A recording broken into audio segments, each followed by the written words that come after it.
journalist, and he's recognized globally. He's an expert in the politics of sports business. He has a daily podcast called The Politics of Sports Business, as well as a daily video podcast.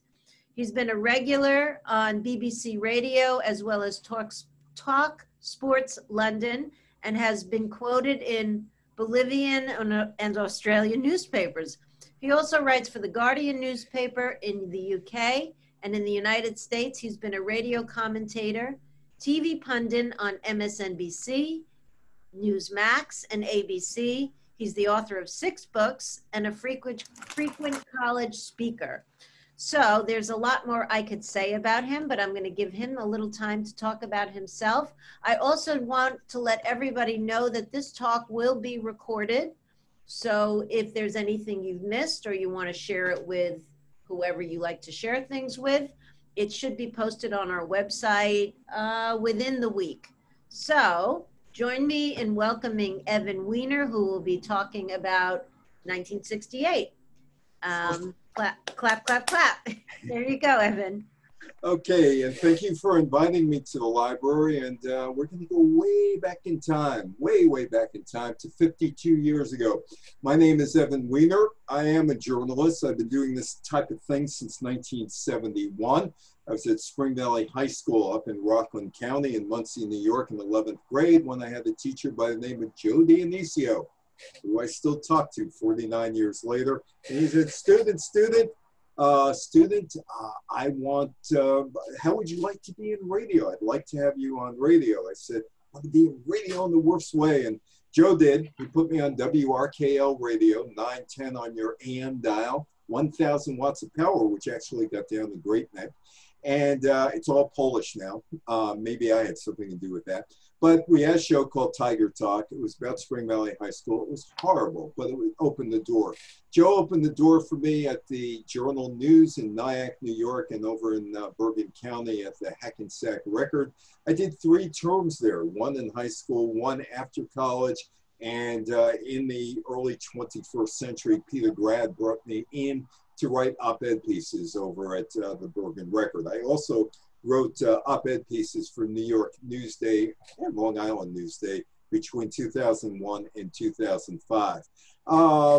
6 years after Joe, or 6.5 years after Joe said, hey, student, would you like to be on radio?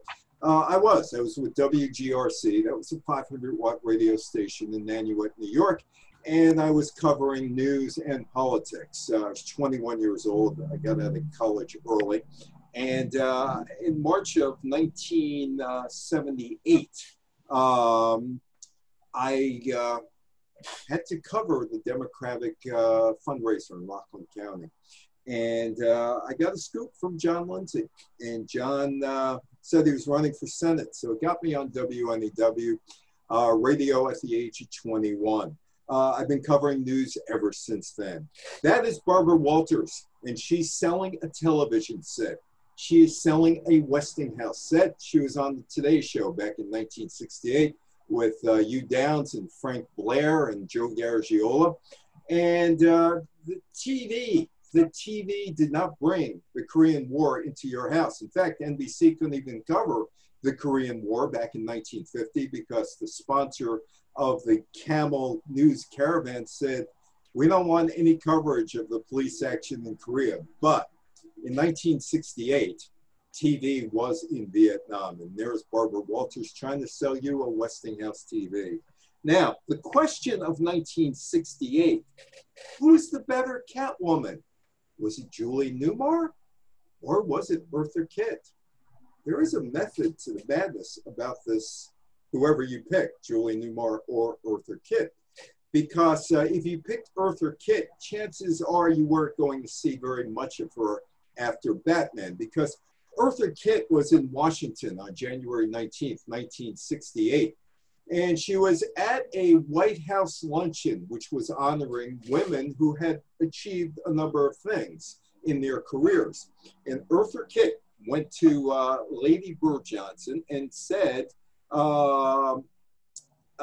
why are people still in Vietnam? Why are our boys still in Vietnam? Why are we there? Now, depending on which historian you read, Eartha Kitt was either very rude or she was very respectful of Lady Bird Johnson. Lady Bird Johnson told her husband, Lyndon, listen, Eartha Kitt had this question. And Lyndon didn't like it. Why are the boys in Vietnam? And he called people in Hollywood and effectively blackballed Eartha Kitt for asking a question. Why are the boys still in Vietnam? Eartha Kitt would go to Europe, and it would take another decade before she came back. Coincidentally, while Eartha Kitt was staging her own protest at the White House on January 19th, 1968, down there is Eartha Kitt as Catwoman. Down the street on the other end of Pennsylvania Avenue, there was Jeanette Rankin's Peace Parade. Now, you probably don't know very much about Jeanette Rankin. She was voted into Congress or elected into Congress in 1916. She was in her 80s at the time of this peace protest. She wanted the boys out of Vietnam.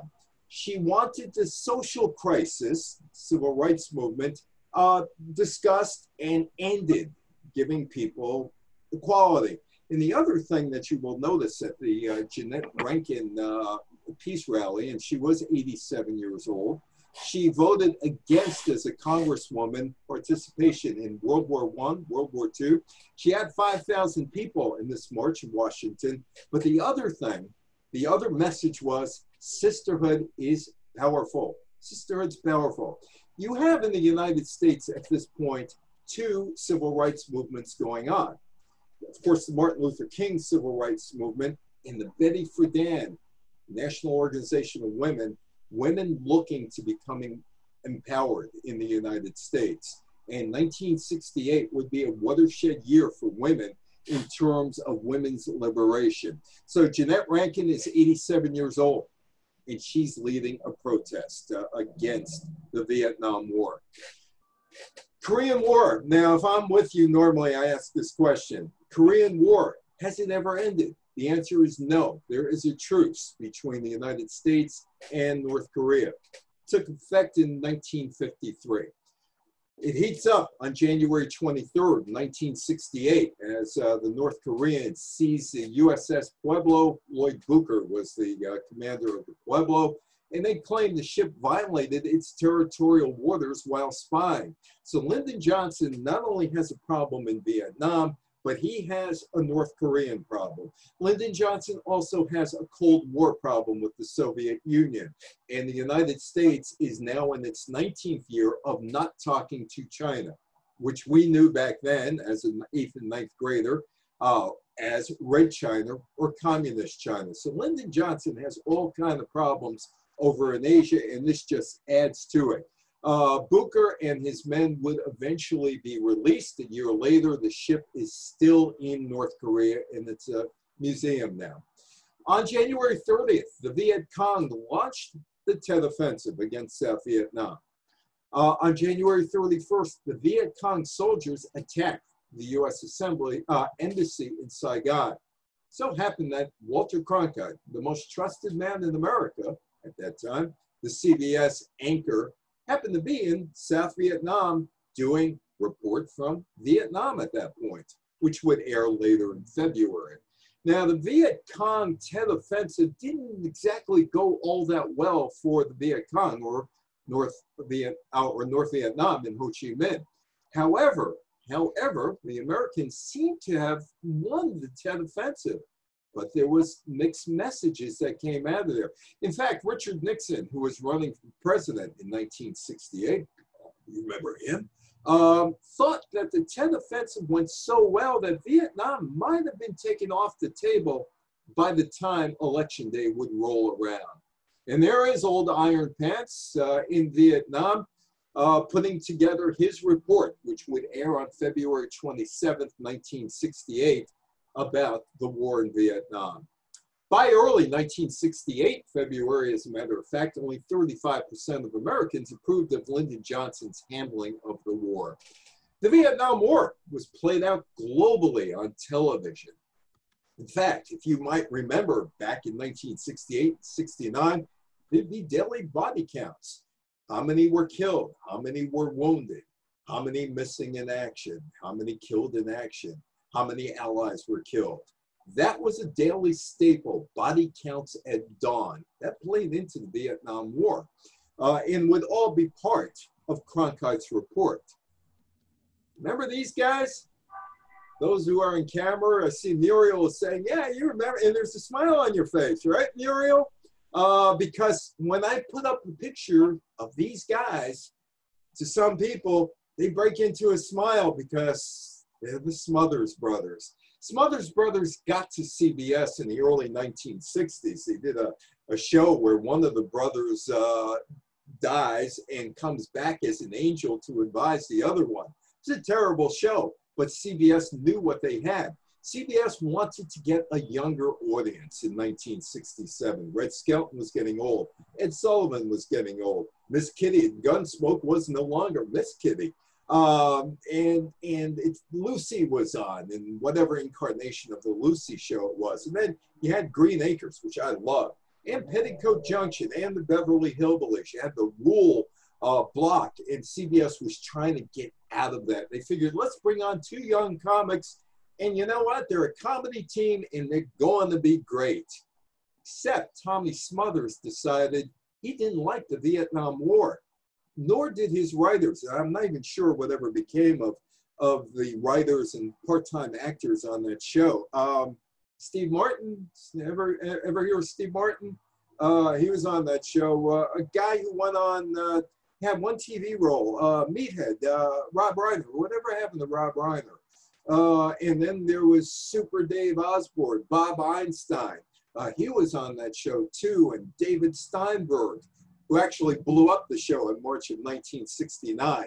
And Fabio Guido Sarducci, there were a whole bunch of people who were on that show. And hey, it's cool. All these young people on the show, and they're bringing in a younger audience. And we're getting a younger audience. And this is a college-educated audience. This is a mobile audience with young kids, and they have money to spend. Perfect. They hit the big time, except for that little thing about Vietnam and protesting Vietnam. There was also another show, Rowan and Martin's Laugh-In. They, too, were skewering the Vietnam War, even though Roger Ailes was part of that group. And that's where Richard Nixon met Roger Ailes, on the set of Rowan and Martin's Laugh-In back in 1968. Smothers Brothers brought Pete Seeger on. Now, you probably remember Pete Seeger being a communist and blackballed and blacklisted and all, but he came back. And William Paley did not want Pete Seeger on the Smothers Brothers show. And there was censorship that was being practiced by William Paley. But William Paley said, okay, you could have Pete Seeger, but he can't sing one song. There's one song he can't sing, Waist Deep in the Big Muddy. Well, Tommy says, play it. Pete does. It's on the show February 25th, 1968. Paley is going crazy because the song, considered symbolic of the Vietnam War and Johnson's policy of escalation, then seen widely as pushing the United States deeper into this increasingly unpopular war. Waist deep in the big muddy is somebody stuck in the mud, doesn't know whether to go this way or that way. Bill Paley, the chairman of CBS, hates it. But they get it on. In the Smothers Brothers, the tension between CBS, the censors, and the Smothers Brothers and Johnson escalates. The report from Vietnam, February 27, 1968. It may have played a major role in turning Americans against the Vietnam War, and maybe, just maybe, Lyndon Johnson decided maybe I should abandon the re-election campaign, at least according to the historian David Halverson. But I covered Larry O'Brien when he was the NBA commissioner back in the early 1980s, and I did bring this up to Larry O'Brien one day. When you used to cover stuff, you had a lot of time to talk about nothing. And I said, was it true that Lyndon Johnson pushed, or was pushed by Walter Cronkite off the cliff? He said, no, it's a good wives' tale, but no. He said, Lyndon Johnson was a tough guy. He said Walter Cronkite was not going to push him off any cliff. Halberstam disagrees, and probably in the library you can get the book, Halberstam's book, to make your own judgment.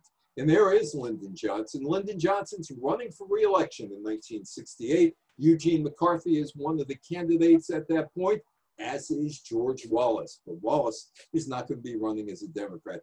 Bobby Kennedy would not enter the race until March 17th, 1968, right after the Oregon primary, which led Richard Nixon to say this: "Oh, I don't like those Kennedys. Something strange happens all the time when they're around." And whether they did, whether they didn't, that's what happened. Now, February 12th, 1968 is not a day that is remembered in American history other than to Abe Lincoln's birthday, which used to be celebrated, even though it wasn't really celebrated in the South, because that was the Northern Aggression War of Northern Aggression.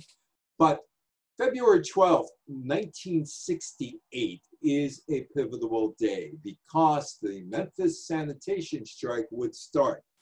It would last until April 16th, and that strike would change American course in 1968. That comes in a couple of weeks, not after February 12th. In London, a major demonstration against the Vietnam War on March 17th. 91 people are injured, 200 demonstrators arrested. The unrest against Vietnam starts taking place globally, this one in Trafalgar Square in London. On March 31st, the US President Lyndon Johnson announces he will not seek re-election. Now, getting back to Cronkite's show on February 27th, Cronkite concluded that America, the best they could do in Vietnam was a stalemate. And maybe we should just live with that. Now, Johnson has got McCarthy banging at him. Robert Kennedy is now in the race. Wallace, of course, is looking to recreate the time before July 1964 when Johnson signs the Civil Rights Act into law. But for some reason, on March 31st, 1968, Lyndon Johnson says, "I've had enough." And he's going to ride out the year as a lame duck. Opens the door for McCarthy, opens the door for Hubert Humphrey, the vice president, who would not break with Johnson's policies. Opens the door for Robert Kennedy, all to forge ahead. That is Atlanta, Georgia. That is my wife. This is May of 2015. This is the Martin Luther King Center, a place I've been twice. And you might notice these people who are walking along with my wife, because that's how you walk in there, and you're taking a march with Martin Luther King. Everyday Negro in the South, older Negro in the South, a war vet losing their leg, a woman in the back, an average housewife, all marching with Martin Luther King. Now, I talked about the Memphis sanitation strike, February 12th, 1968. Martin Luther King goes to Memphis about April 2nd, gives the April 3rd talk, "I've been to the mountain." And it's a really striking talk because it's Martin Luther King saying goodbye, literally saying goodbye as if he knows something is going to happen and something is going to happen soon. There is the crypt of Martin Luther King and Coretta Scott King behind me on the grounds of the Martin Luther King Library. It's April 4th. It's 6:01 p.m. Central Time. In Memphis, the Lorraine Hotel. And Martin Luther King comes out to the balcony. Jesse Jackson's there and a couple other people are with him. Shots ring out. Martin gets hit right here, falls over, literally dead as soon as he hits the floor. He's in Memphis supporting the sanitation workers, supporting their right to strike, supporting their right to ask for more money. That's why he's in Memphis, Tennessee, as is James Earl Ray, who flees the scene. Robert Kennedy is campaigning in Indianapolis that night. And this is obviously before the cell phone, obviously before computers, well, obviously before instant communication. You had a hardwire phone. And not too many people knew what was going on in Indianapolis, in Memphis. And Robert Kennedy comes out and gives a talk. And I'm going to read this little paragraph of the talk, because this talk basically put the lid on any kind of violence, any kind of rioting in Indianapolis. For those of you who are Black and tempted to be filled with hatred and distrust at the injustice of such an act, the killing of Martin Luther King, against all white people, I can only say that I feel in my own heart the same kind of feeling. I had a member of my family killed, but he was killed by a white man. But we have to make an effort in the United States. We have to make an effort to understand, to go beyond these rather difficult times. It is said that Martin Luther King's killing put a lot of places on edge. And I could tell you over the years, given this talk, University of San Francisco was one of those places. A guy told me once on the cruise ship, he was there and he said the brothers who he knew told him, get out of here or we're going to have to kill you. And in many cities, there was rioting. None in Indianapolis, because Robert Kennedy made this speech. And none in Boston. None in Boston. Because of that guy, I feel good. James Brown. James Brown had a concert scheduled for Boston. It's Kevin White, the mayor of Boston. And there's a lot of back and forth. There's a lot of tension. James Brown, Kevin White. Kevin White doesn't think it's necessarily a good idea for James Brown to do this concert in Boston. But James Brown is determined, and he does the concert. Wait a minute, now wait. Step down, now be a gentleman. Now I asked the police to step back because I think I could get some respect from my own people. Any sort of flare-up didn't happen at this concert. James Brown successfully restored order while keeping the police away from the crowd. He is credited with keeping the lid on rioting and violence in Boston. That's Martin Luther King on the left, Jackie Robinson on the right.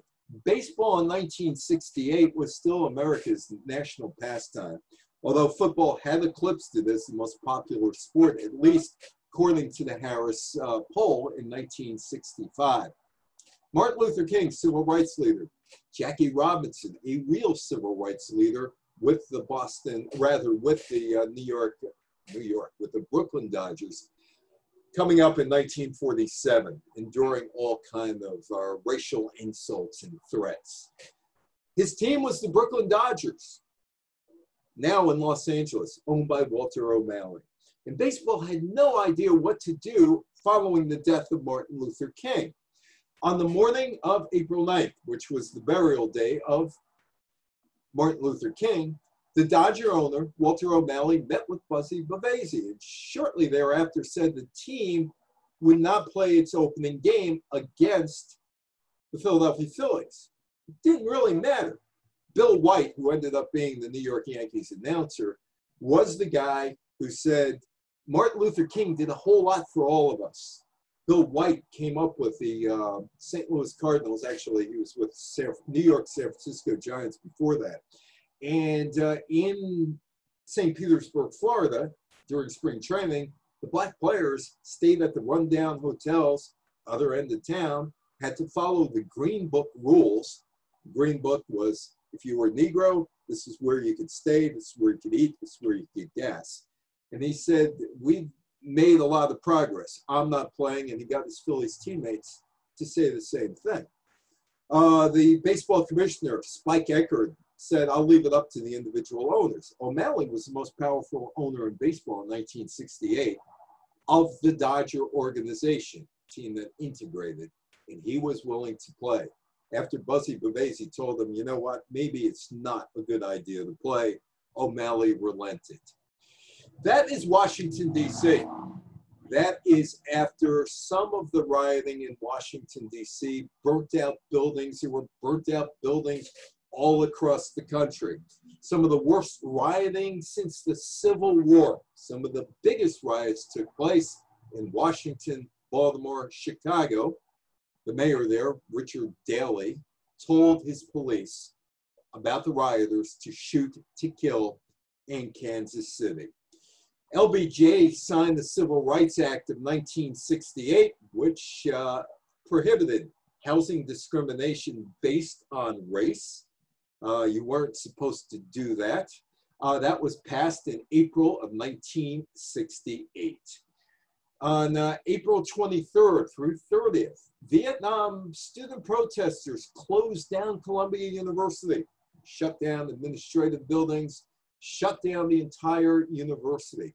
Mark Rudd, the head of the Students for Democratic Society, was the guy who was the organizer at Columbia University. And I gave a talk at a senior residence over in Whippany, New Jersey, about 3 years ago. I got to meet a woman who was friends with Mark Rudd's mother, who lived in the same building till she passed away. And she said Mark used to come to see his parents at the building, which is called Lester Towers in Whippany. And she said that she used to talk to Mr. and Mrs. Rudd about Mark Rudd, who was organizing these demonstrations. And she said one day, the father, Mark Rudd's father said, Mark calls me and he says, we're taking over the Federal Reserve. And he said, give it back, it's worthless. But Mark Rudd was a guy from New Jersey who had an awful lot of juice back in 1968, 69, and they did close down universities. In fact, it was pass-fail because they closed it down. You either took a pass or fail, or the average of your first 3 marks for the marks that you got in the spring of 1968. Now, over in France, Charles de Gaulle is in trouble. Socialists have decided to go on strike. This is May of 1968. And if you translate that, stop the bombings in North Vietnam. Vietnam, of course, was a French colony, and the French walked away from it in the 1950s when it split into the communist area with Ho Chi Minh in the north and Diem in the south, South Vietnam. And the Americans went in to fill the gap that the French left by leaving, the old domino theory. South Vietnam falls, Cambodia will fall, and Thailand will fall, and Laos will fall, and they'll all become communists like North Vietnam. There were demonstrations, general strikes, occupation of universities and factories, all in France. Eventually, de Gaulle would reach an agreement with the strikers. There would be a referendum in 1969. And that would be in April of 1969. And de Gaulle proposed a whole series of reforms, including equity and finances, equity between men and women, and a number of other things. De Gaulle's measures would fail in 1969, and he'd be out by May of 1969. It's Robert Kennedy. Usually when I'm in venue, I talk about Robert Kennedy, and I ask the question, and I'll ask this question, and in about 10 minutes, give me an answer, or just put your answers in there. Robert Kennedy, of course, was assassinated on June 5th, 1968. Sirhan supposedly killed him. I say supposedly because Kennedy's kids don't believe that. They think it was a conspiracy. Some personal stories of me with Robert Kennedy. One from the late Shelley Saltman, who was beaten up by Evel Knievel in 1975, and who put together the Bobby Riggs, Billie Jean King network TV extravaganza back in 1973. Shelley's friend was Andy Williams. In fact, he was a client. Shelley was the manager. Andy was his client. And Andy called Shelley on the morning of June 5th, 1968. He said, Bobby needs a place to go. He's got to write 2 speeches. One, he wins and goes on. 2, he loses, but we're going on. He says, we need a quiet place. Where can we go? And Shelley said, oh, I'm going to be in Denver. So why don't you know my servitor, just go to my office. And Bobby went there. And the last 2 speeches he ever wrote in his life were at my friend Shelley Saltman's desk. The other thing is, oh, don't worry. He played with, oh, the audio. Can you hear me? Can you hear me? Hello, can you hear me? Yes. Okay, good. Okay, so Yes, yes. Okay, thank you. Anyway, getting back to Rosie Greer. Rosie Greer was with the New York Giants, 6'5", 290 pounds, defensive lineman. And Rosie was the guy who knocked the gun out of Sirhan's hand. So this is about 1983, 1984. I see Bruce Morton's in the room. So Bruce might have been with me because he was over at ABC. And I talked to Rosie. There was some small talk. And I said, Rosie, what made you knock the gun out of Sirhan's hand? And this was 15, 16, 17 years later. I said, I don't know. Just a reaction. Just a reaction. He's selling a knitting book, and I'm asking him about the death of Robert Kennedy.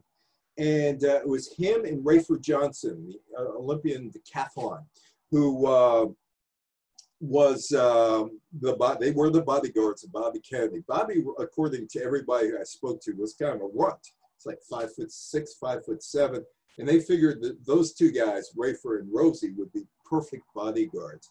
Now Sirhan got into the place is still a question. Why was he there? How did he get in with security?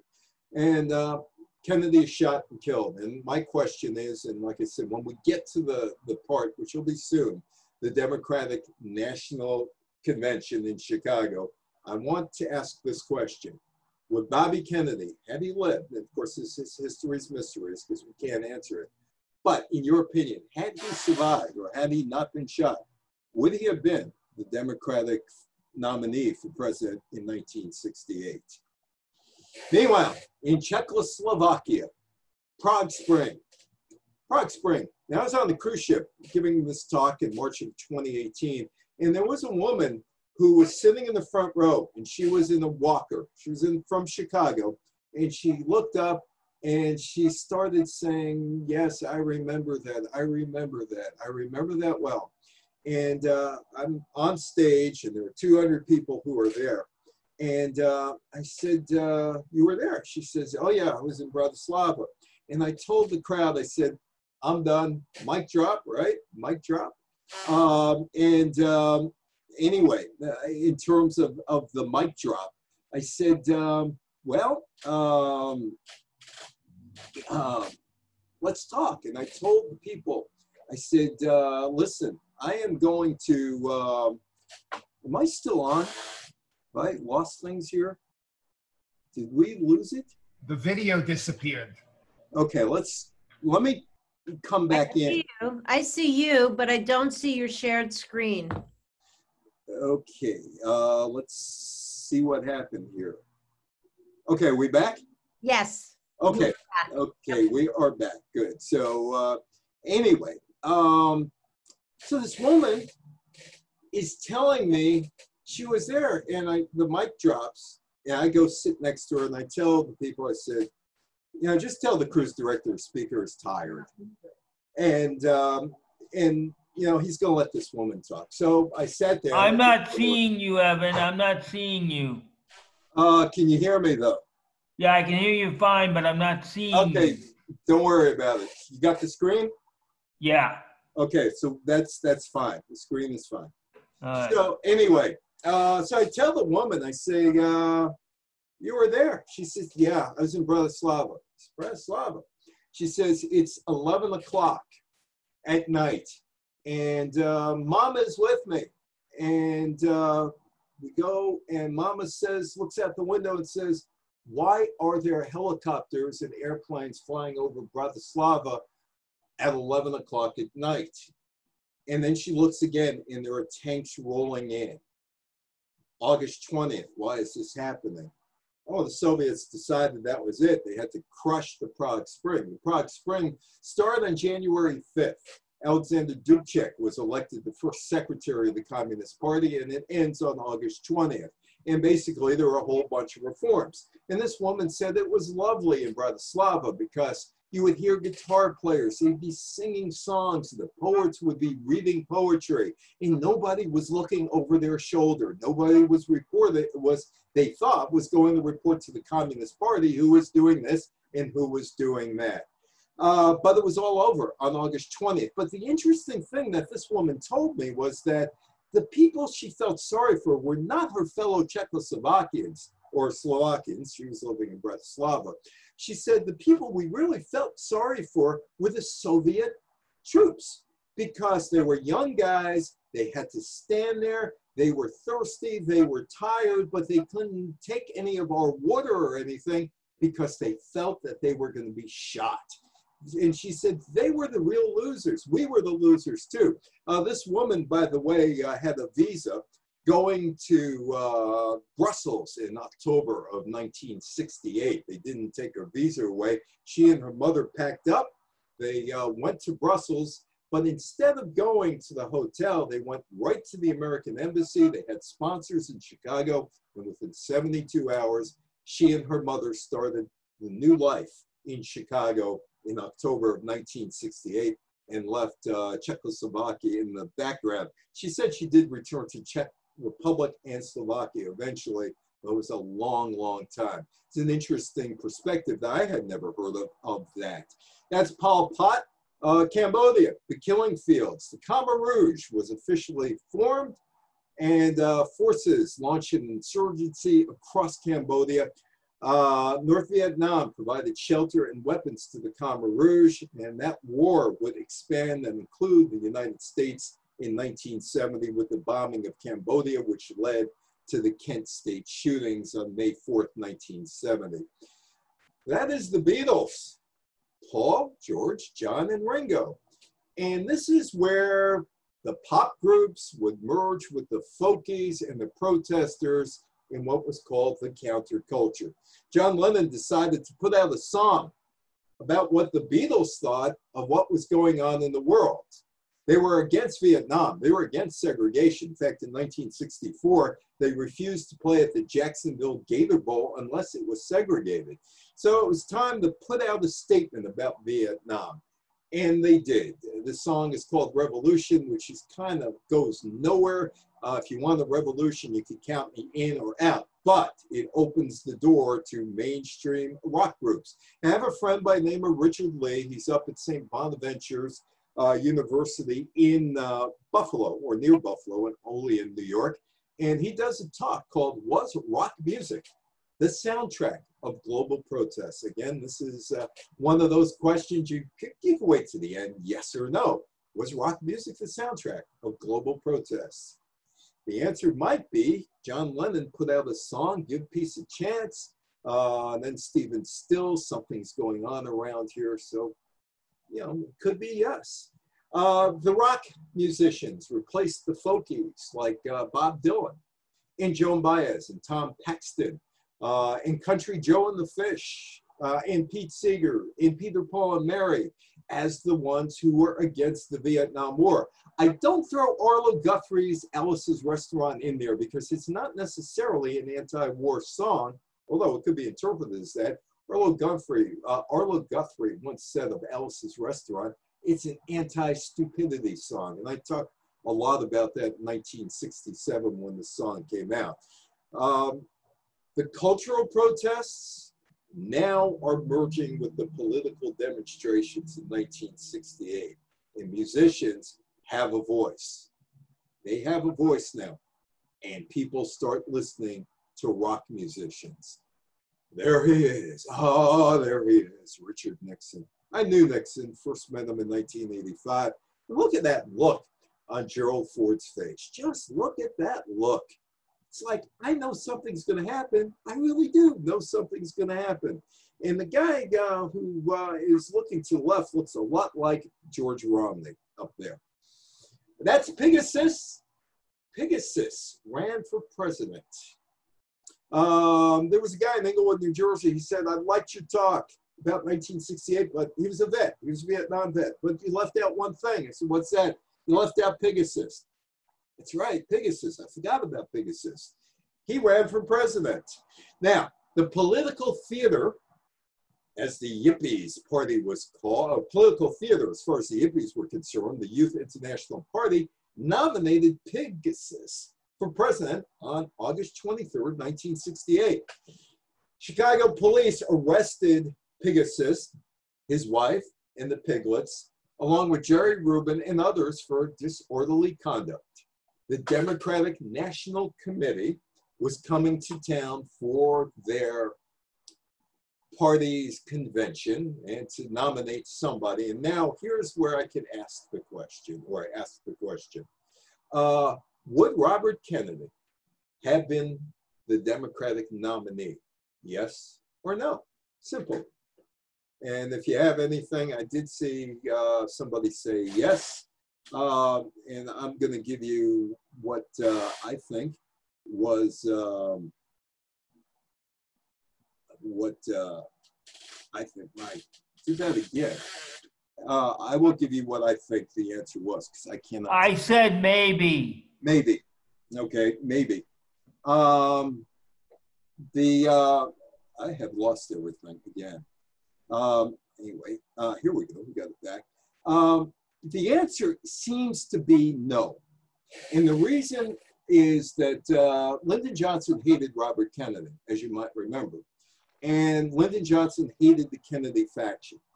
Kennedy got involved in this race in March of 1968 and didn't have much of a structure.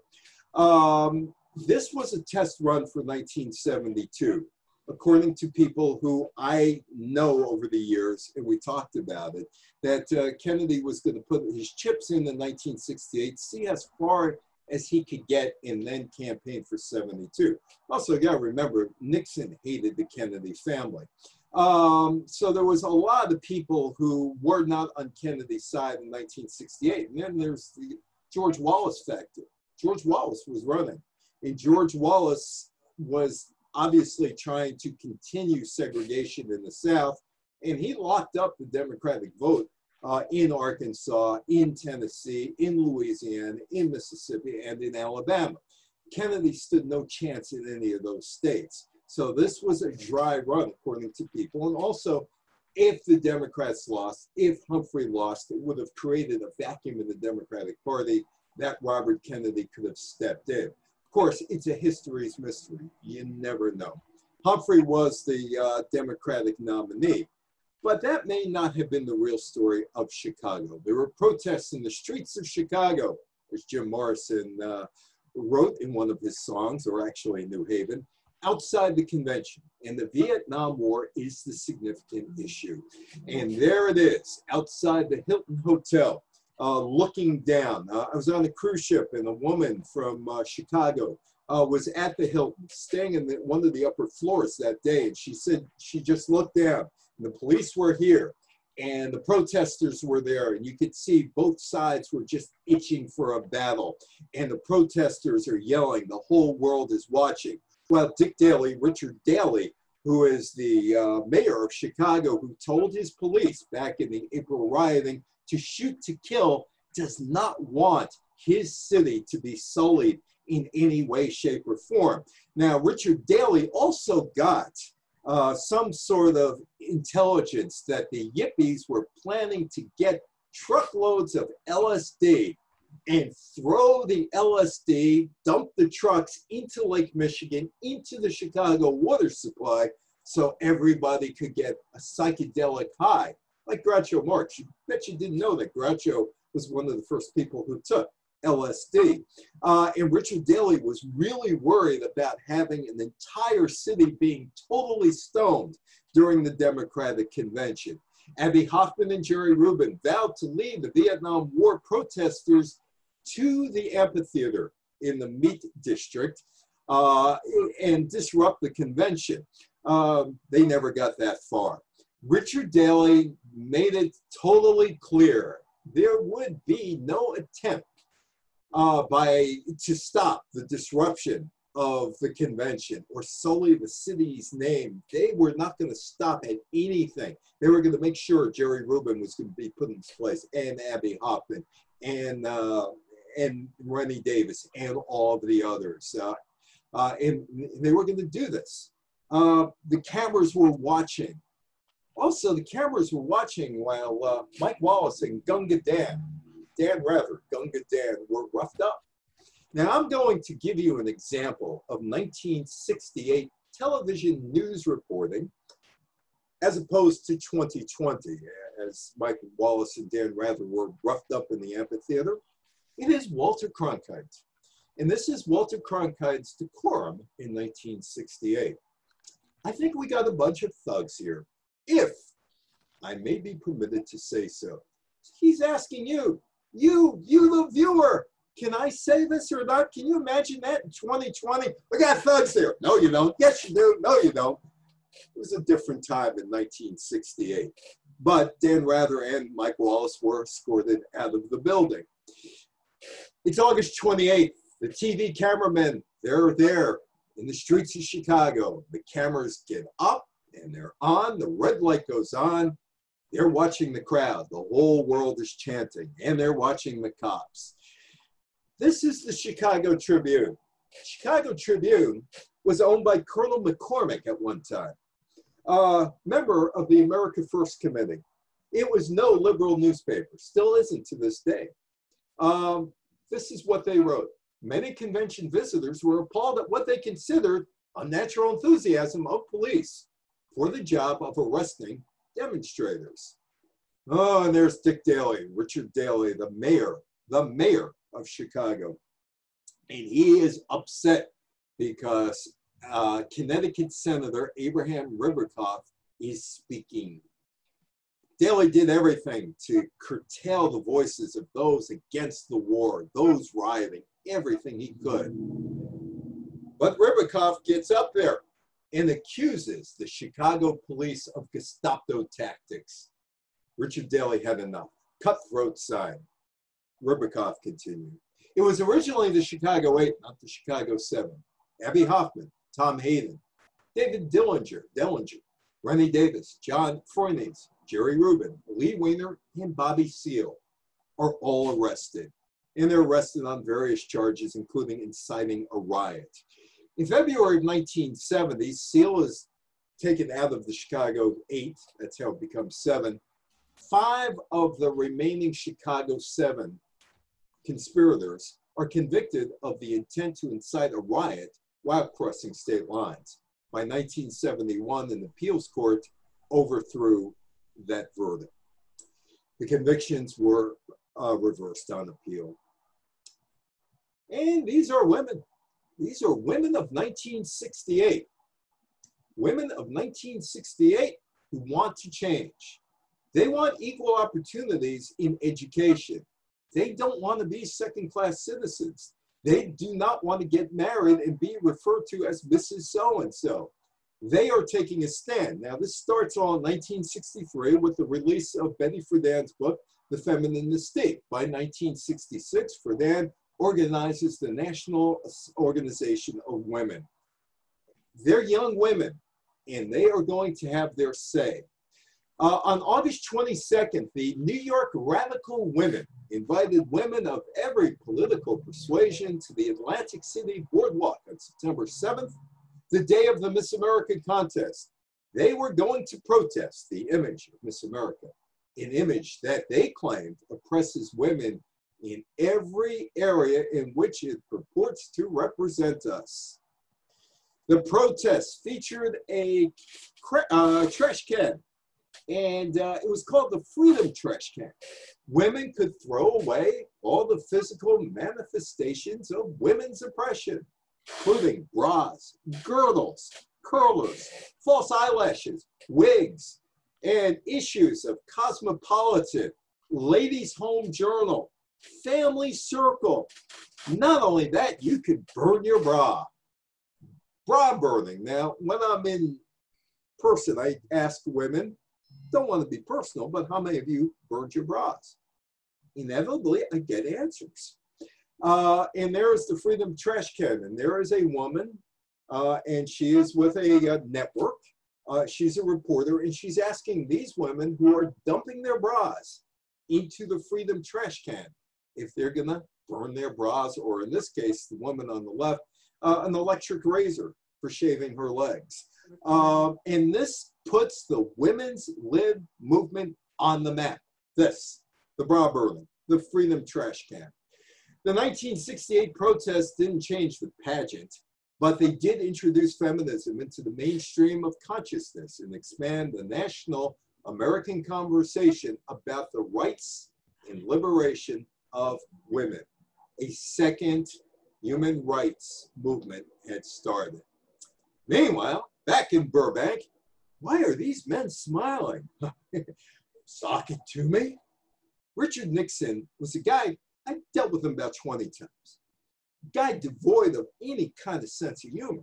No kind of sense of humor. Yet Richard Nixon changed television in terms of how they cover political campaigns. The Kennedy-Nixon debate. Nixon looked terrible. He looked like he walked off the IRT on July 23rd, 1960. His suit's all crumpled. His makeup is bad. He's sweating. He's got a 5 o'clock shadow. And he's got a bad left knee, so he can't stand straight, while Kennedy is perfectly groomed, as should be, the son of somebody who ran a movie studio. That became very visual. That changes presidential elections, or elections in general. Is he handsome enough? Is she good looking enough? Et cetera, et cetera.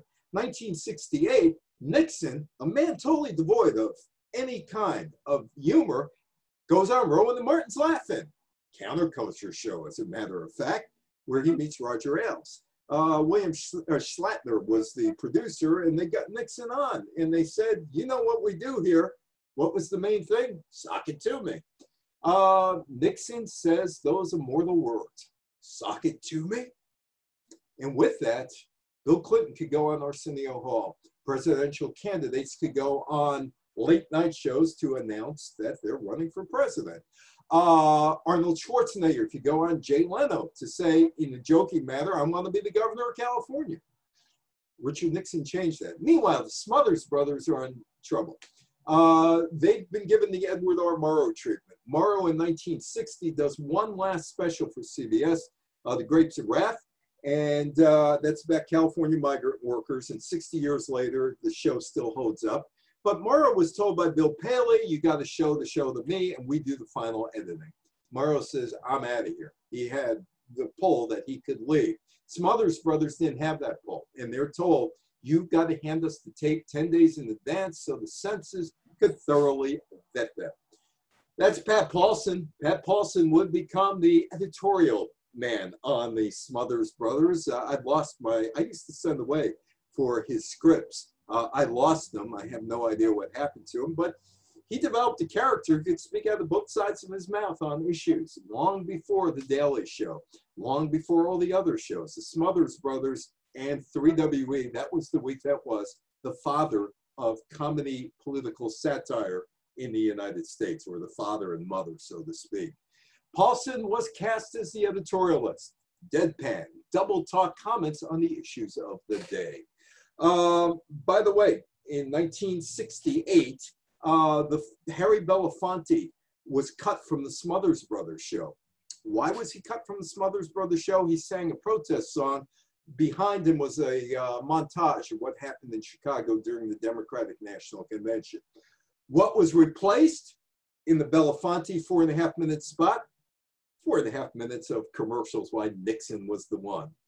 They put 4.5 minutes of commercials selling Richard Nixon during the time slot that Harry Belafonte was censored.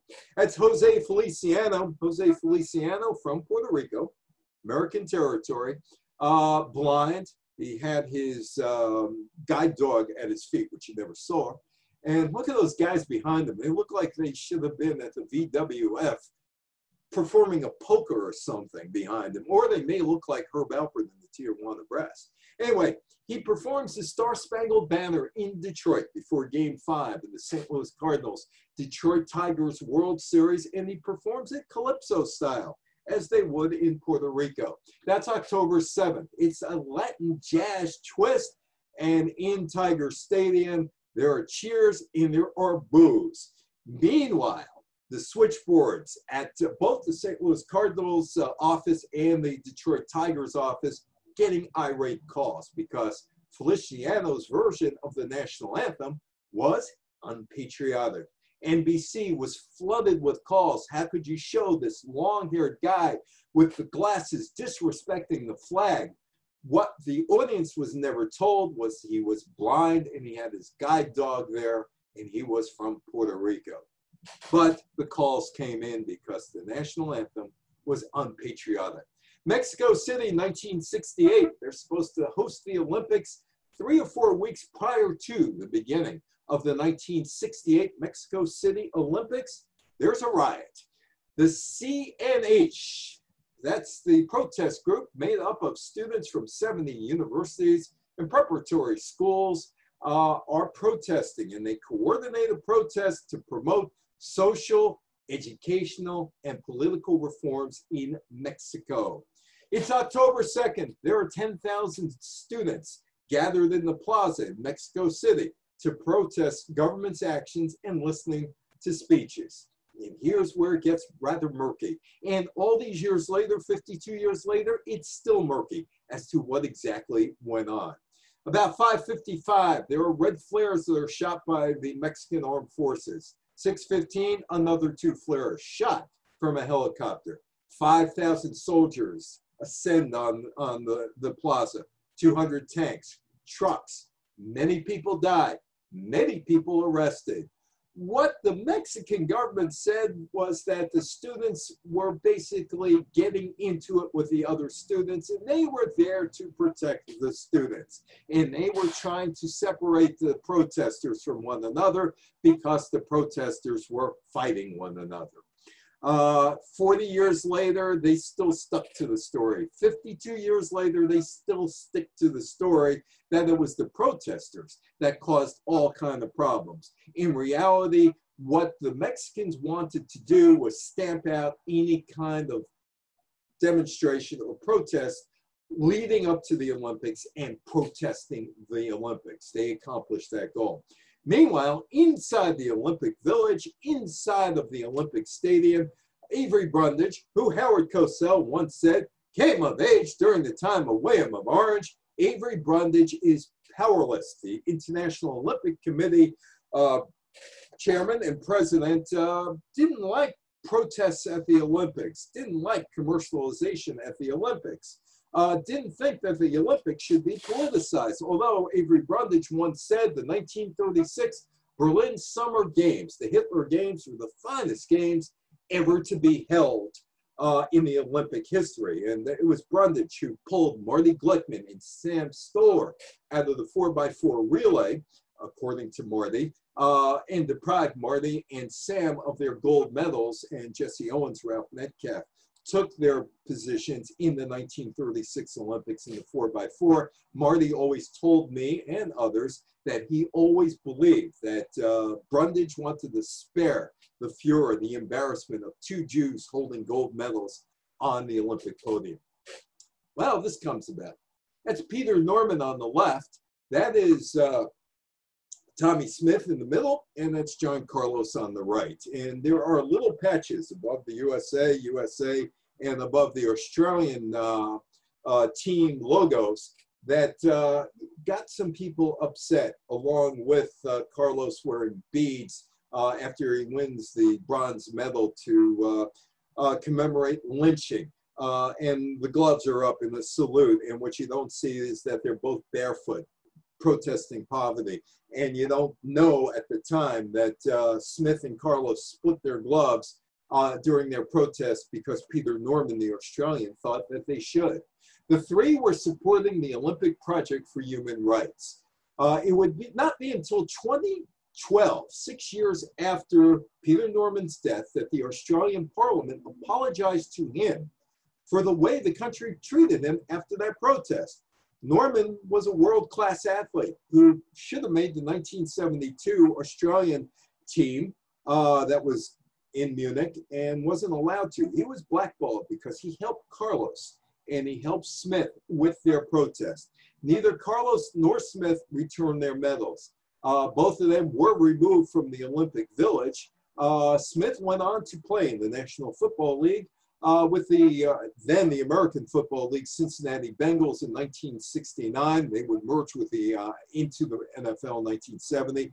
And Carlos was drafted by the Philadelphia Eagles in 1974, but was injured. He did play a year in the Canadian Football League. Smith and Carlos ended up becoming educators. Norman was treated as a pariah. Smith and Carlos were two of the pallbearers at Norman's funeral in 2006. Richard Nixon would win. Yes, he did. Nixon would win.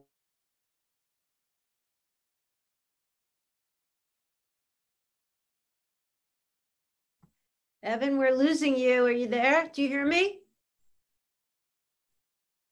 Oh. We lost you, Evan.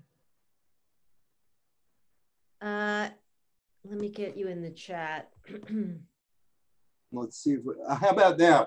Yes. Back. Okay. Yeah, there you go. You're back. I have no idea what the problem is. Let's start the video. There we go. Hey. Hey, I can see you. Anyway, the more things change, the more things stay the same. If you look at the bottom of the Toronto Daily Star, which is now the Toronto Evening Star, Ottawa worried Nixon policy could hit us in the pocket, you know, whatever that is. Nixon did win. He beat Hubert Humphrey. Humphrey concedes. Humphrey does not break with Lyndon Johnson until the last 10 days of the campaign on Vietnam. And of course, Humphrey had the other problem, the George Wallace problem. Wallace took all those electoral votes from Humphrey, so he was at a disadvantage because of George Wallace, and the damage was done. Nixon would be the president, and Nixon hopes that there's unity. Now, there is a story about Nixon meeting with the widow of Claire Chennault, who did the Flying Tigers over the Burma Hump in World War II, about sabotaging the planned negotiations with North Vietnam in Johnson's last days. It has not been proven conclusively if he did or he didn't. It's a story that is out there, but Nixon would win the election, and on January 20th would become the next president of the United States. Humphrey didn't break with Lyndon Johnson. And Humphrey, yeah, he had Eugene McCarthy, who was a dove. He had Robert Kennedy, who wanted to get out of Vietnam, and he was staying the course. So the Democrats were sort of in disarray. The Kennedy people didn't like Humphrey because he was a Johnson guy, and of course Wallace would siphon off electoral votes from him. Meanwhile, thank you very much, Elvis comes back. It's December 3rd, 1968, and Singer Sewing Machine presents Elvis, the Elvis comeback special. He puts on the leather and he straps on the guitar, and it's 1956 all over again. And Elvis starts his next career as a Las Vegas crooner after the comeback special. That is Frank Borman on the left, Bill Anders on the right, and Tom Hanks. Rather, Borman on the left, Anders in the center, and Tom Hanks. Tom Hanks? That's Jim Lovell. But Tom Hanks played Jim Lovell in Apollo 13. Grumman, Long Island's Grumman, built all the lunar modules out in Bethpage.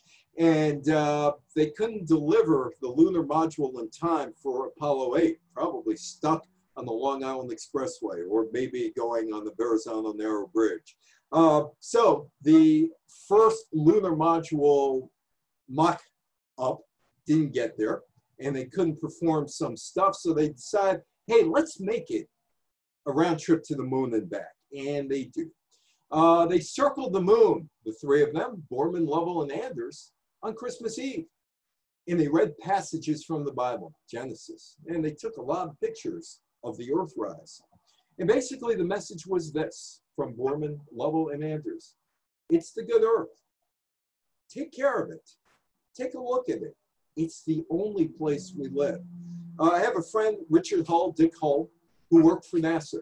In fact, he was the guy who brought the video in from Apollo 11 when he was in Australia.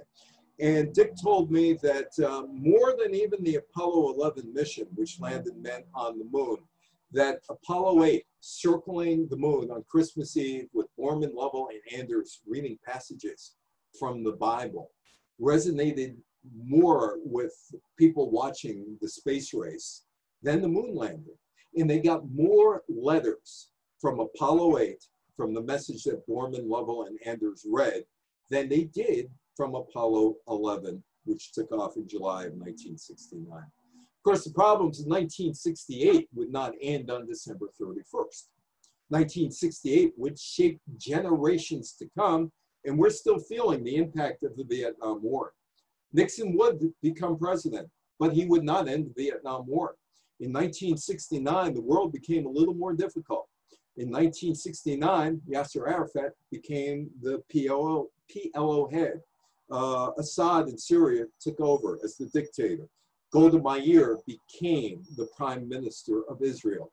Muammar Gaddafi became the dictator in Libya. The fallout of the Cold War extended to the Soviet Union and China, to the point where the Soviet Union decided that maybe we should nuke China. That didn't happen. And of course, there were other things that were going on. The Biafran War was continuing. Man did get to the moon, but the problems didn't end when the calendar flipped.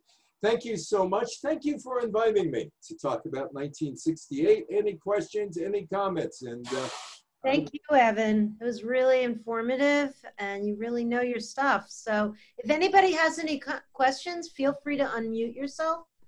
I see something in the chat.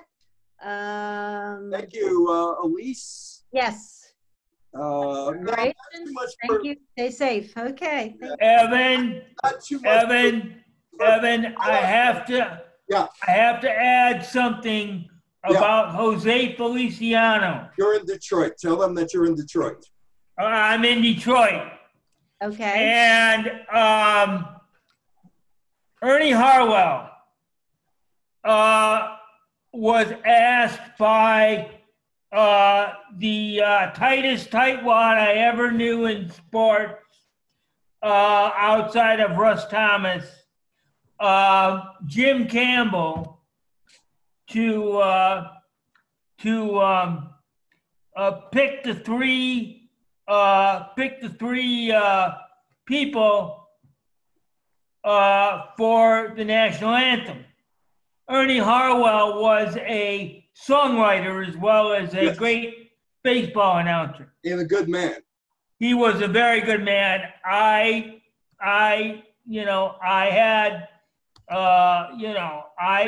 many. Get to the story. Get to the story about Feliciano. Okay. All right. So I can't remember who he picked for game 3, but I remember who he picked for game 4 was Marvin Gaye. Yeah, who's from Detroit. And yeah, he was part of Motown, and he was specifically told to do the national anthem as is.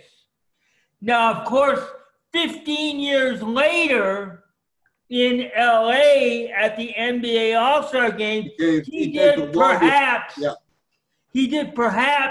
the greatest rendition of the national anthem ever done. But what happened is that the reason why Ernie Harwell, and Ernie talks about this at several times, the reason why Ernie Harwell picked Jose Feliciano is because he became friends with Feliciano when Feliciano had come to Detroit a year earlier with his rendition of Light My Fire by the Doors. Yeah. And so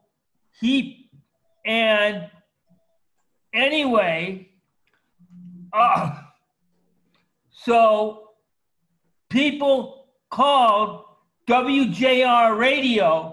There's another aspect to that. People call WJR radio to tell them to fire Ernie Harwell. Can you believe that? Well, believe that? I'm going to cut you off with that, Kit, because I got others here. Okay. But one thing, and you didn't mention this, last 2018, 50th anniversary of the Jose Feliciano national anthem, he was invited back to Detroit to do the national anthem.